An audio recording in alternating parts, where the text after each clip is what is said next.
All right, boys and girls, you know what time it is. Yeah, I get to show you my toys.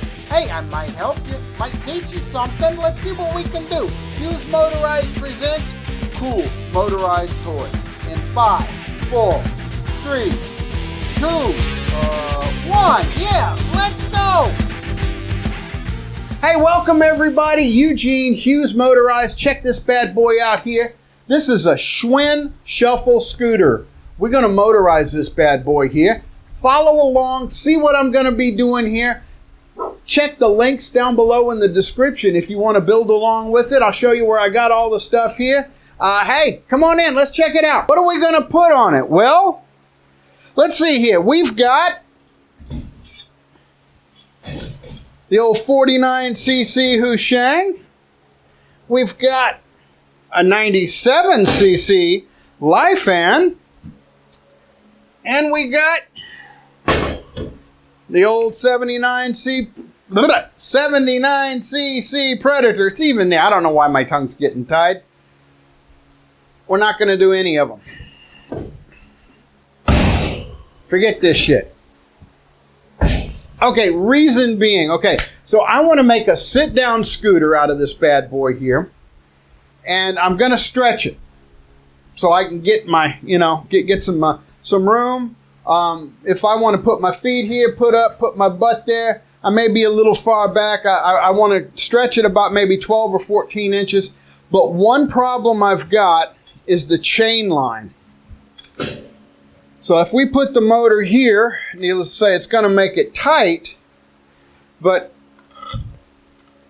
this little hoop right here is in the way of the chain line.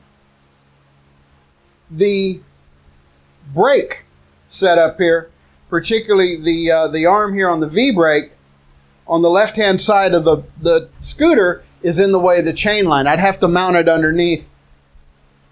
I'd have to do a bit more surgery on the ass end of the bike. Let me get this out of the way. What I'm going to do is cut it right about there.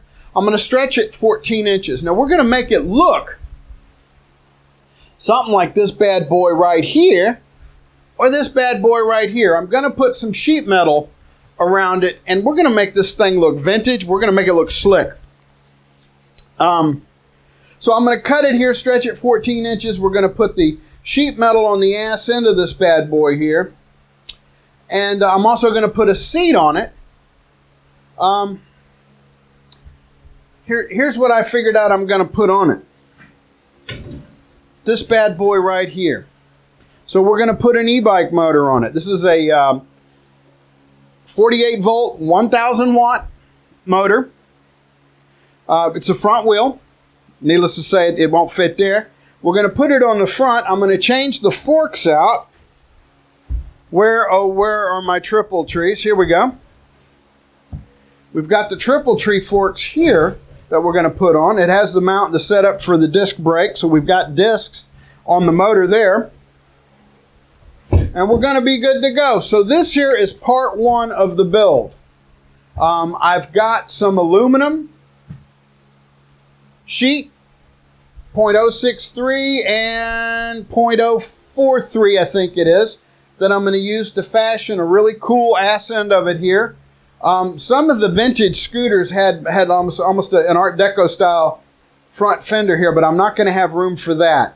I'm going to use some 1 inch .120 walled tubing, some nice thick tubing. So I'm not going to build me a death trap here. I'm either going to tie in on this piece here, come down, go along here, and then tie in again here. So this bad boy is going to be plenty strong. It's not going to be something that's going to fold in half here. So this is part one. Today is July, what do we got here? July 22nd, 2019. We're going to get started on the project. This is going to be my reason for living here for the next week or so, and I'm going to be spending all my time on this here. So once I get this bad boy finished up, you can follow along. I will put a little thing here at the end of the video, right here on this side right here, showing you part two, the finished one here. So I'm not going to do individual parts here, just the part one, the intro here, and then we're going to show you the build. If you like my videos, give me a thumbs up. Click subscribe. Like I said, you can see when we get this bad boy finished up. And I want to thank each and every one of you for watching. Check the links down below for all the goodies I'm going to use in this build, okay? That way, if you're interested, you can build along.